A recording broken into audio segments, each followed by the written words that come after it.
Bonjour, je m'appelle Florence Hachmin. Je suis actuellement en train de finir ma thèse sur une co-tutelle entre le CNRS et Intel.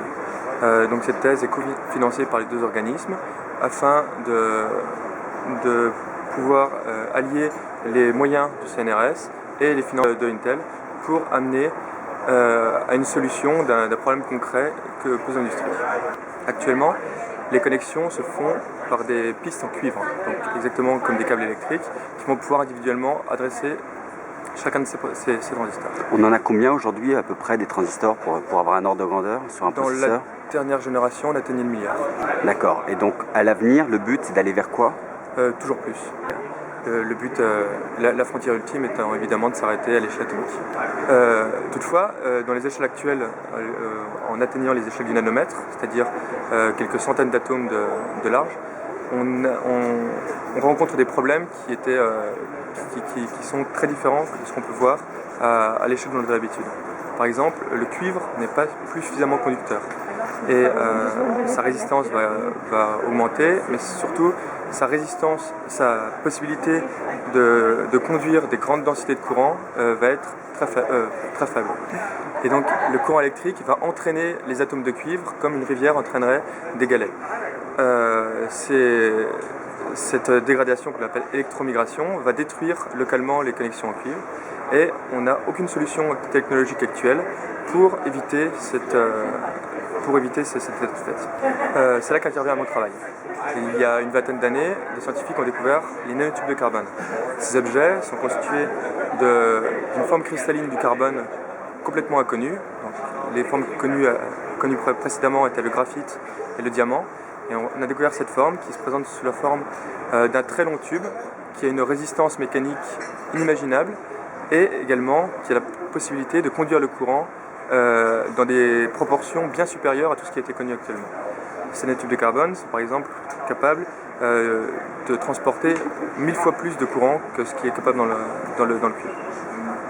Donc on peut se dire qu'il serait facile de remplacer le cuivre actuellement utilisé par ces nanotubes de carbone. C'est carrément donc plus solide que du métal, donc ces nanotubes de carbone.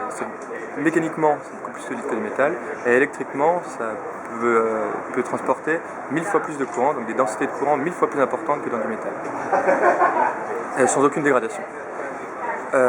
Donc, tout simplement, on s'est rapidement dit, pourquoi ne pas les utiliser en tant qu'interconnexion? Mais le problème est le suivant. Alors que le cuivre que l'on utilise actuellement est du matériau massif, que l'on va pouvoir graver avec des techniques très connues et développées depuis une cinquantaine d'années, on parle maintenant de nano-objets. Donc ce sont exactement comme des petits câbles que l'on a essayé de mettre individuellement sur chaque transistor. Mais alors qu'à l'échelle humaine, il est très facile de tendre un câble entre deux appareils et de le répéter des millions de fois pour, par exemple, faire tout le réseau électrique d'une ville, il faut maintenant réussir à adresser individuellement chaque transistor en une seule étape. Sinon, ce ne sera pas économiquement viable en termes de temps il est seulement économiquement envisageable de traiter des millions de transistors en parallèle. Donc il va falloir trouver des moyens pour câbler, en quelque sorte, ces milliards de transistors en une seule étape. Et c'est là qu'intervient tout le problème. Globalement, il y a deux méthodes pour travailler. Soit on va faire croître tous ces nanotubes précisément,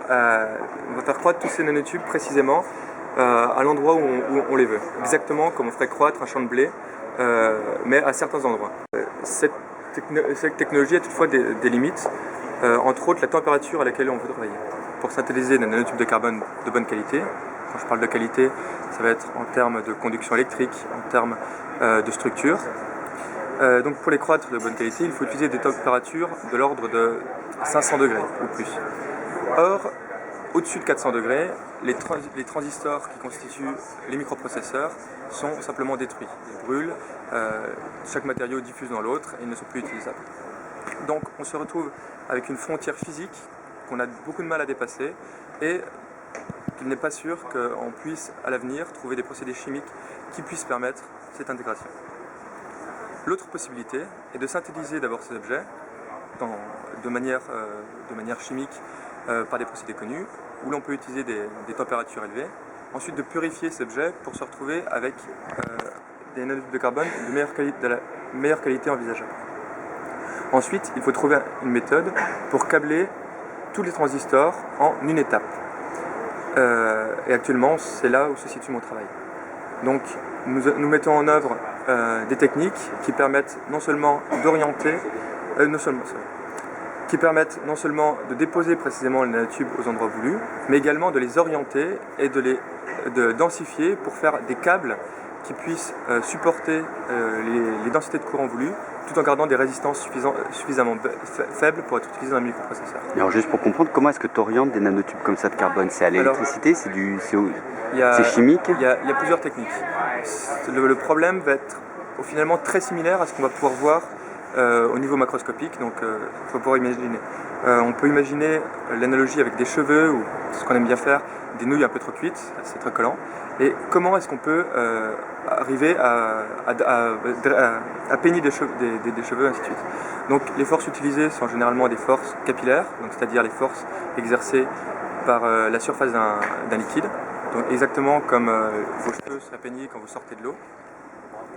D'autres forces utilisables également sont, comme vous soulignez, des forces électriques, en utilisant des champs électriques, en utilisant des forces qui vont s'appliquer sur des objets non chargés, mais dans lesquels on peut induire des charges.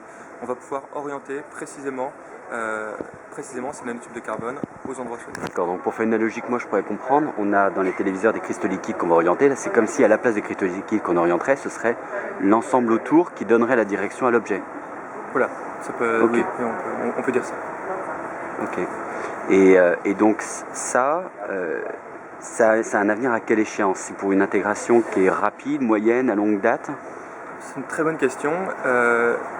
Il y a deux milieux qui pourraient répondre à cette question. Tout d'abord les scientifiques qui travaillent vraiment sur ces systèmes et qui n'en voient pas la maturité avant une dizaine d'années pour réussir à vraiment intégrer cette densité de nanotubes de carbone avec le cahier des charges fourni par la microélectronique. On ne voit pas d'avenir avant au moins une dizaine d'années. L'autre vision sont les visions de la microélectronique qui, elles, veulent toujours suivre la loi de Moore, mais qui suivent ce qu'on appelle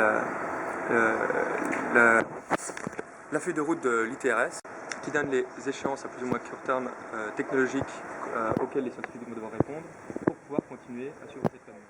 Et l'ITRS n'a pas de solution pour remplacer les interconnexions en cuivre dans les 4 ou 5 années à venir. Se donner surtout les moyens d'avancer plus vite si on veut respecter les lois de Moore. Il y a peut-être une chance que ça puisse avancer dans ce cas-là? Si les moyens sont donnés, il y a peut-être une chance que ça puisse avancer plus vite. Mais seul l'avenir peut y répondre.